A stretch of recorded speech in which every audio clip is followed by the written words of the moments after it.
Hello friends, আমি সুমি রান্নাঘরে আপনাদের সবাইকে স্বাগত জানাচ্ছি। আজকে আমি আপনাদের সাথে শেয়ার করব তালের একটা খুব সুস্বাদু আর হেলদি রেসিপি, যেটা প্রায় বিনা তেলেই হয়ে যাবে। আর সেটা হচ্ছে তাল আপে। এই তাল আপিটা বানানোর জন্য এখানে একটা মিক্সিং বোলের মধ্যে আমি নিয়ে নিলাম 1 কাপ তালের পাল্প। এবার এটাকে ঢাকা দিয়ে আমি 15 মিনিটের জন্য রেখে দিচ্ছি। এবারে হাতটা একটুখানি জলে ভিজিয়ে নিয়ে অল্প অল্প করে এই ডোটা প্রত্যেকটা কাপের মধ্যে দিয়ে দিলাম। আপনাদের যদি মনে হয় যে ডোটা খুব বেশি ঘন হয়ে গেছে, তাহলে অল্প দুধ মিশিয়ে আপনারা এটাকে আরেকটু পাতলা করে নিতে পারেন। 5 মিনিট পরে দেখুন আপ্পিগুলো খুব সুন্দরভাবে কুক হয়ে গেছে। এগুলোকে আরো একবার আমি এইভাবে উল্টে দিলাম।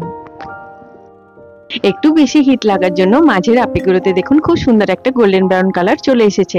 তাই এগুলোকে আমি উঠিয়ে নিয়ে একটা প্লেটের মধ্যে রেখে নিলাম। এবার এগুলোকে আমি প্যানটা থেকে উঠিয়ে একটা প্লেটের মধ্যে রেখে নিলাম। এই তাল আপ্পিগুলো দেখতে যতটা সুন্দর হয়, খেতে তার থেকেও বেশি সুস্বাদু হয়।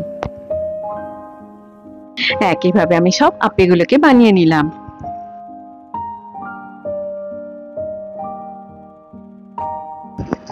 দেখুন বাইরে থেকে মুচমুচে আর ভেতর থেকে নরম, খুব সুস্বাদু আর হেলদি তাল আপ্পি রেডি হয়ে গেল। এখন বাজারে প্রচুর পরিমাণে তাল পাওয়া যাচ্ছে, তাই আপনারা নিশ্চয়ই এইভাবে একবার তাল আপ্পি বানাবেন। সবাই খুব ভালো থাকবেন। আবার আপনাদের সাথে আমার দেখা হবে আমার নেক্সট ভিডিওতে। Take care.